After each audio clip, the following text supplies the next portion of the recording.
Welcome to my YouTube channel. Please subscribe my YouTube channel. Health alerts have been issued across the UK with temperatures set to plunge to -8°C with up to 12 inches of snow forecast. Public health bosses have issued amber alerts for the whole of England from now until January 8th. It comes after a baby boy was killed in a horror crash late last night, with police investigating whether the incident was linked to icy conditions. Officers were called to the scene of a single-vehicle collision involving a yellow Honda Jazz on the A1 in Lincolnshire near Grantham just after 10:50 p.m. on Thursday. The car left the southbound carriageway around 500 yards from the Spitalgate junction, hit a tree and returned to the road. The baby, a 7-month-old, was taken to hospital but was pronounced dead just after 5 a.m., Lincolnshire police said. A woman also traveling in the same car suffered serious injuries, but 2 other passengers were not seriously injured, said cops. Meanwhile, the Met Office has also today issued amber weather warnings for both snow and ice. The UK Health Security Agency warned a rise in deaths is likely, particularly among the elderly and people with health problems. NHS bosses in the West Midlands have warned locals not to go out early in the morning or late at night, when frost will be thick. They said people should keep hands free and wear shoes with a good grip. Herefordshire residents have been urged to stock up on food and medicine and to seal up drafts in their homes. It comes as 2 amber weather warnings for snow and freezing rain will be in place across most of England and Wales this weekend. The alert for snow and freezing rain is in place from 6 p.m. on Saturday to midday on Sunday. A second amber warning for snow covers most of northern England from 9 p.m. on Saturday to midnight on Sunday. Up to 30 centimeters of snowfall is expected locally in both warning areas, with 3 to 7 centimeters likely in other areas. Meanwhile, London councils yesterday activated an emergency accommodation protocol for people sleeping rough in freezing conditions. The emergency measures, which see extra beds made available, have been active for 3 nights so far this winter. Last night the mercury sank as low as -8°C in rural Scotland and northern England. A yellow warning for snow will be in force from noon tomorrow until 9 a.m. on Monday. The warning covers all regions of England, other than the southwest, most of Wales and parts of southern Scotland. Around 2 inches of snow is expected widely across the Midlands, Wales and northern England. A whopping 16 inches could fall over high ground in Wales and the Pennines, the forecaster added. Strong winds could lead to snow drifts in some areas, and freezing rain as temperatures creep up could add to the risk of ice. Met Office meteorologist Tom Morgan said, "At the moment we've issued a very large snow warning for Saturday until Monday. But it doesn't mean that everywhere within that warning could see snow, it's just a heads up there could be some impacts." The Met Office has warned people to be prepared and aware when traveling with longer journey times likely. Railways are likely to experience delays or cancellations, with National Rail confirming that various routes across the UK are impacted. Poor weather is currently affecting National Rail's Northern and ScotRail services. In Wales, buses are replacing trains between Llandudno Junction and Blaenau-Festiniog. There could be icy surfaces in northern and western Scotland, the northwest of England and Northern Ireland.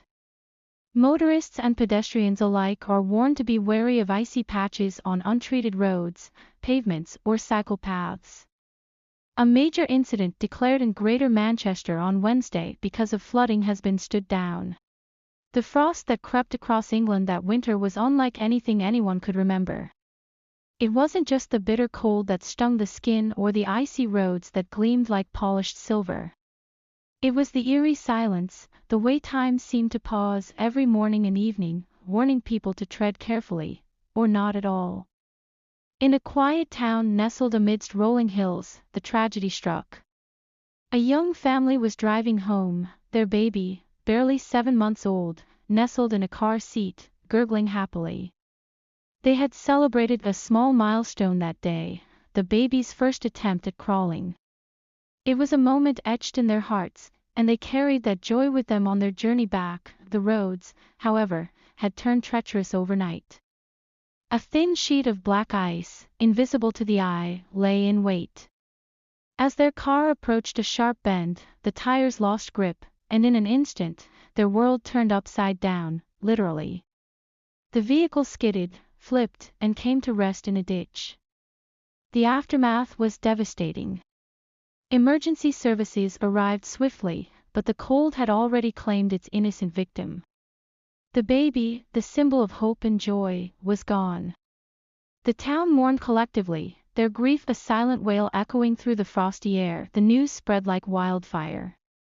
The baby's death wasn't just a statistic, it became a symbol of the harsh winter and the dangers lurking in its icy grip. Officials issued stern warnings: do not venture out in the mornings or evenings unless absolutely necessary. It was during these hours that the frost was at its deadliest, transforming familiar streets into perilous paths. People listened. Streets that would normally buzz with life during the morning commute were eerily empty. Evening outings for dinner or errands were postponed. Shops closed early, and schools adjusted their schedules. The frost ruled over all, dictating daily life with an iron fist. Despite the warnings, life had to go on. The townsfolk banded together to find solutions. Community salt drives, families pooled resources to buy salt and sand for the roads. Volunteers worked tirelessly to spread them on the main streets and neighborhood lanes, trying to carve safe paths through the ice. Neighborly check-ins: each morning, neighbors would check on one another. Elderly residents, who were most vulnerable, received food deliveries and warm meals from younger volunteers. Creative transportation: those who had to travel found innovative solutions. Horses, sturdy and sure-footed, were brought out of retirement to pull sleds laden with supplies. Bicycles with studded tires became a common sight. Amidst the frost and fear, something beautiful began to happen. The tragedy that had shaken the town also sparked a renewed sense of community. For years, modern life had pulled people apart. Smartphones replaced conversations, bustling schedules overshadowed neighborly kindness. But the icy grip of winter forced everyone to slow down, to reconnect. Families spent evenings together, playing board games by the fire or sharing stories that had been long forgotten. Friends reached out to one another, rekindling relationships that had grown cold over time. Local artists painted murals of the baby, turning the town's tragedy into a tribute to hope and resilience. Winter's end didn't come suddenly.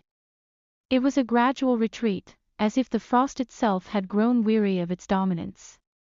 The days grew longer, the sun stronger, and the ice began to melt, leaving behind a damp, muddy landscape. But the town was forever changed. The warnings to stay indoors during frosty mornings and evenings lingered in people's minds. Caution became second nature. More importantly, the bonds formed during that harsh winter remained unbroken. As spring blossomed, the family who had lost their baby planted a tree in their garden, a cherry blossom that would bloom every year, a living memory of their child.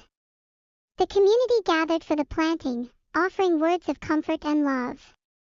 When the first blossoms appeared, they were pale pink, delicate yet resilient. Much like the town itself, the icy winter taught lessons no one wanted but everyone needed.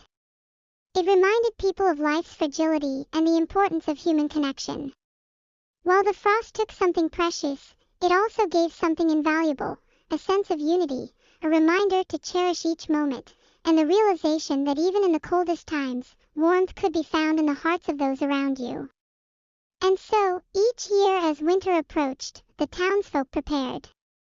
Salt was stocked, warnings were heeded, and the cherry tree stood as a silent sentinel, its bare branches reaching for the sky, promising the return of spring and the resilience of life. This story is a reflection of how tragedy can shape a community, reminding them of their strength and the importance of togetherness. It's a narrative that balances the sorrow of loss with the hope of renewal, much like the cycles of frost and thaw in nature.